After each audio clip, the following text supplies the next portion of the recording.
ওইটা সাবিনেশ খুলে যাবে। সালাম দিত শরীফ সালাম দিত। আসসালামু আলাইকুম। আমরা সবাই ভালো আছি, আনন্দে আছি, আল্লাহর কেয়ারে আছি।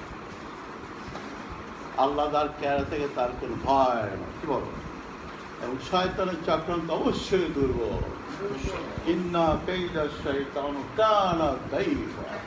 ইনশাআল্লাহ শয়তান পরাজিত হইবে, আল্লাহ বিজয়ী হবে ইনশাআল্লাহ। নিঃসন্দেহে ইবলিস নিয়ে চক্রান্ত, আল্লাহ বাংলাদেশকে লাস্টে আল্লাহ বাংলাদেশকে মুশরিকদের গোলাম করে দেবেন না ইনশাআল্লাহ। আল্লাহ আমাদের পরীক্ষা করছেন, আল্লাহ আমাদের পরীক্ষা করছেন। হাত্তা জুল না জুল হাত্তা ইয়াকুল রাসূলা মাতা নাসরুল্লাহ আলা ইন্না নাসরুল্লাহ কারীব। রায় রাগ পর্যন্ত জুল ভাব ছিল না, রায় হওয়ার পর জুল ভাব চলে আসছে। এখন আল্লাহ সাহায্য ইনশাআল্লাহ। নিঃসন্দেহে ইহা একটি শয়তানের চক্রান্ত এবং শয়তানের চক্রান্ত পরাজিত হবেই। আল্লাহ বাংলাদেশের 16 কোটি মানুষকে মুশরিকদের হাওলা করবেন না ইনশাআল্লাহ। আমরা অবশ্যই বিজয়ী হই ইনশাআল্লাহ।